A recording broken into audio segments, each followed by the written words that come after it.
FPL Game Week 36 Team Selection. Today we're going to have a look at my updated team going into Game Week 36. Just 3 weeks left of the season. Bench boost to be played in Game Week 37, and I wildcarded last week. However, it's not that simple. We have benching headaches, we have potential injuries to discuss as well. With one free transfer and 1 million in the bank, there are a few potential moves I'm considering this week, and there might even be a -4 depending on injury updates as well.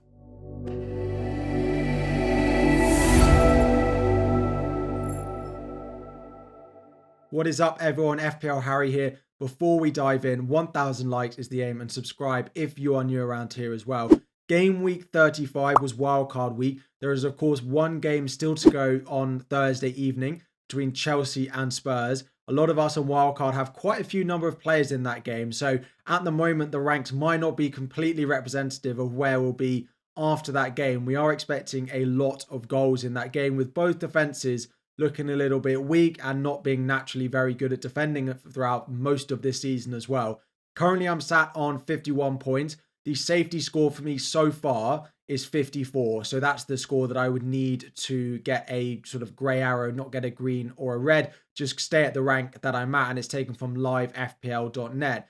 It's okay. I have 5 players still to go, of course, plus my captain being Cole Palmer as well. It does give me a game week rank of just outside the top 4 million, moving my overall points to up to 2,269. So it's going really well. I am on a small red arrow this week though, 3.8k down to 4.3k. I've dropped about 500 places. Now, to be honest, given the amount of players I do have left on Thursday evening, the only thing that can really stop me from getting a green arrow now is if all of my players blank and Chelsea keep a clean sheet. I have no Chelsea defender, and Petrovic has pretty high ownership. He's about the only one who can damage me now. So unless that happens, which does look pretty unlikely, the chance of Chelsea keeping a clean sheet, as a Chelsea fan, I'd love it, but it looked very unlikely. So fingers crossed for a bit of a boost from that 4.3k up into the top 4k after this game week does end. In terms of the bench, Ederson, of course, was benched. I'm glad I benched him.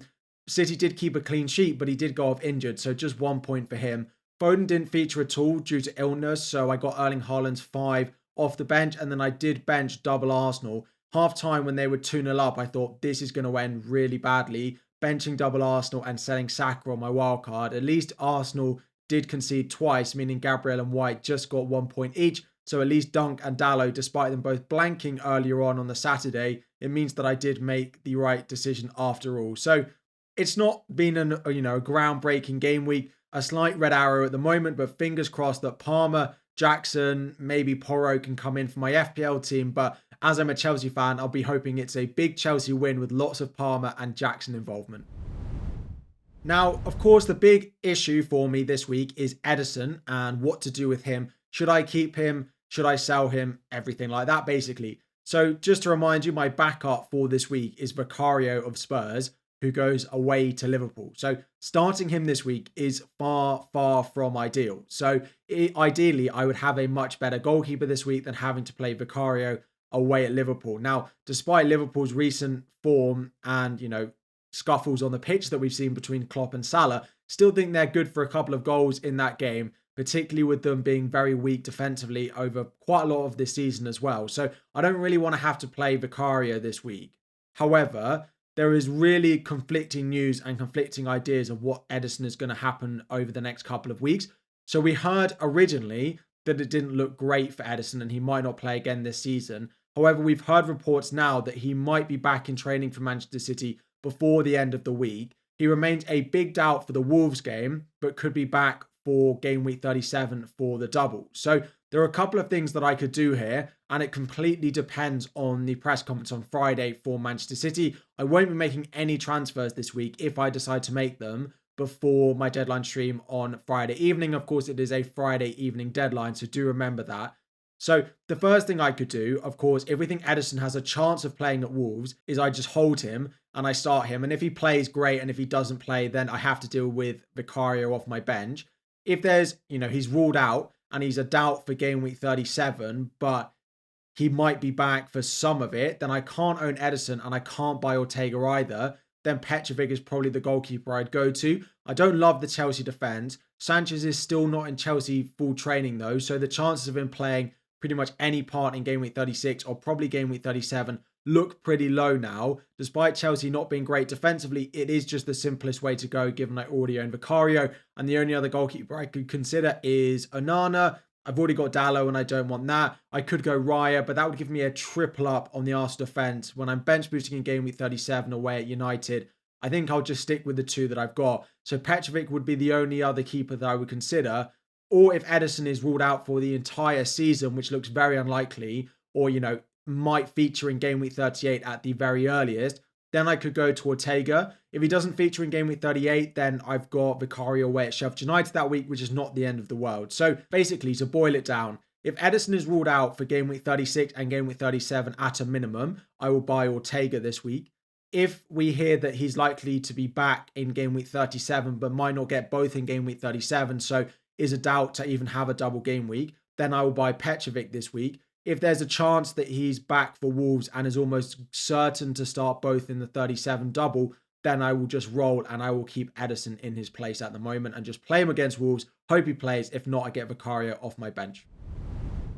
Now, if I do the Vicario to Petrovic move, which currently feels the most likely based off what we know of Ederson at the moment, there are a couple of other transfers that it could actually make me do. I spoke about in my transfer targets video that triple Manchester City for the final 4 weeks does feel pretty essential at the moment. And of course, if I'm selling Ederson, not having triple Manchester City does feel like one of the weakest parts of my team at the moment. Now, I only have one free transfer, so both of these would either be a -4 or it would be my free transfer in game week 37. Now, I do want to carry 2 free transfers into game week 38, so if I'm going to make one of these, I'd probably just do it for a -4 this week if Ederson's out and if I wanted to go and, keep that triple up on Manchester City. The first one would be in defence. That would probably be selling Diego Dalot. He's not going to start for me this week. He's not going to start for me in game week 38. And he plays Arsenal and Newcastle in the double in game week 37. I'm not sure they'll keep a clean sheet between now and the end of the season. Part of the benefit to going with Dalot was the fixture in game week 36 at home to Burnley, which they did concede very late through that penalty. I could sell him to Gvardiol. Now, if I did that, Dan Burn, who's currently in my starting 11, would drop to the bench. Gvardiol would start. Dalot's not even in my starting 11 anyway. It would mean I'd bench Burn away at Burnley. Tongue twister that. And play Vicario at home to Wolves. I'd then have him in the double and then I'd have him at home to West Ham on the final day. Don't mind that at all. Think that's quite a strong move. It is a -4. The only thing that maybe puts me off that is if there's a chance that Gvardiol gets rotated and doesn't start every game between now and the end of the season, which there is, of course, just always that chance with any Manchester City defender.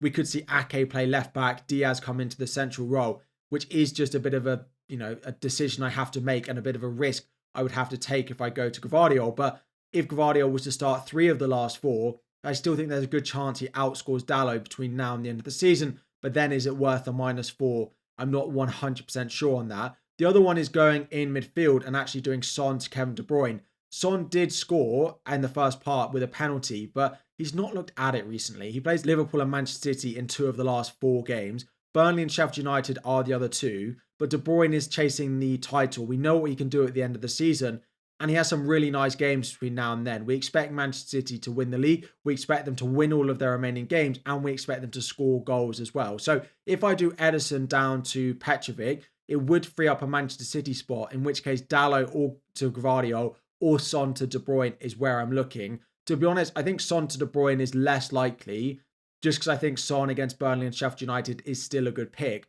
But I do look at Dalot to Gvardiol and think that's probably a risk I should be taking if I decide to sell Ederson this week.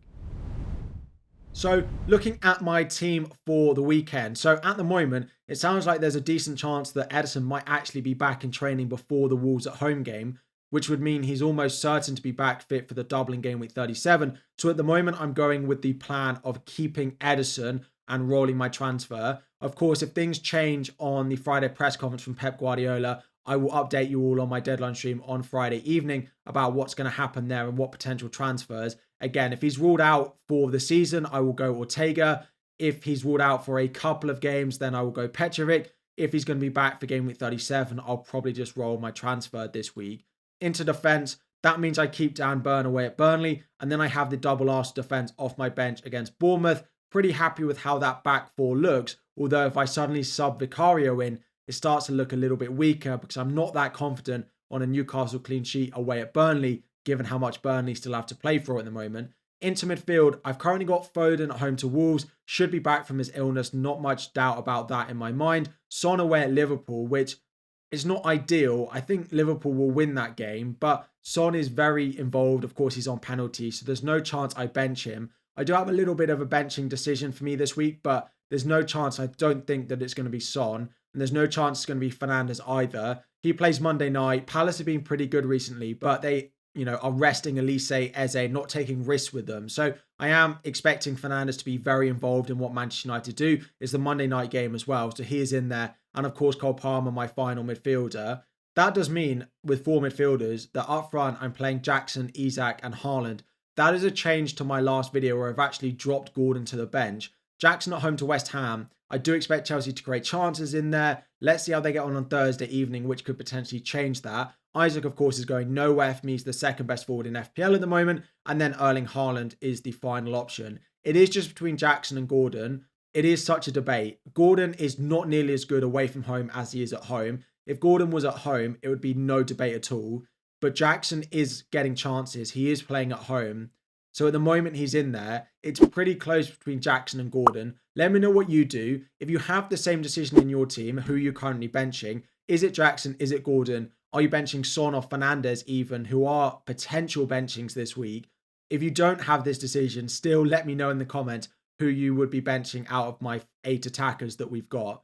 In terms of captaincy, with Erling Haaland coming back and scoring off the bench, pretty certain it's going to be Erling Haaland. Palmer with the vice captain. I actually think Foden is equally as good as Cole Palmer this week, but I don't want a captain and vice captain in the same game. So Haaland captain, Palmer vice captain with Gordon on the bench is the way things are currently sitting. Rolling the free transfer is the plan, but that could change depending on press conference updates on Friday.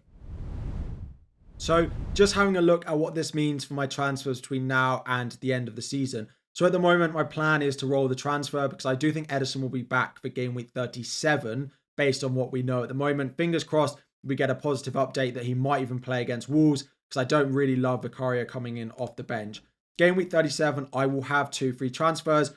If Ederson is still a doubt, I will then sell him to Petrovic. That will be a transfer that I could easily do because I've got 2 free transfers. Won't particularly want to burn one. Think there are ways that I could upgrade this squad without burning a transfer, which are just nice upgrades. But if Ederson is out still as a doubt, then Ederson to Petrovic is going to be the transfer. But we think Ederson will play both in the double. It's probably Diego Dallo that I look at who is still the weakest, who I might end up selling this week if Ederson is ruled out for a few games anyway. Now, in terms of replacements for him, there are a couple of options I could go with. The issue is I'm tripled up on most of the teams with a double. The only one is Chelsea. Now, the issue is finding a Chelsea defender who's going to start both in the double. Forest away, Brighton away as well, which is not fantastic. But then Bournemouth at home on the final day. It would probably be Cucurella because Chilwell is still not in Chelsea full training. Doesn't look like we're going to be seeing much of Ben Chilwell between now and the end of the season, which will mean that Cucurella should get the majority of games. Now, outside of that, I could buy Branthwaite at Everton, who plays Sheffield United at home in game week 37, but then he's not much use to me on the final day of the season. Now, this would be just one transfer. In terms of my actual bench boost, I would be benching the double Arsenal defence away at Manchester United. I would then probably have Nicholas Jackson as part of the bench boost. Vicario would be on the bench. So Vicario, Jackson, Gabriel, Ben White as my bench boost in game week 37 and take 2 free transfers going on to the final day. The aim would be not to touch my defence and goalkeeper on the final day. I'd probably bench Cucurella unless something went wrong. We got rotation. If Ederson, gets benched or gets rotated, I've got Vicario away at Sheffield United. So I can use my transfers on the final day just to bring in some attackers that I like. Gordon to Kai Havertz is a transfer that I plan. It leaves me 0.2 million short of that. Potential other moves that I could look at. It depends if Manchester City have won the title or not. If they have, then something like a Foden out to someone potentially of Arsenal, potentially of Liverpool, like Luis Diaz could be my potential transfer. If everything is still fighting on the final day, it's probably Bruno Fernandes away at Brighton that I would look to sell. Now, 8.2 doesn't leave me with loads of players that I potentially want to buy. Luis Diaz of Liverpool at home to Wolves on the final day could be an interesting punt.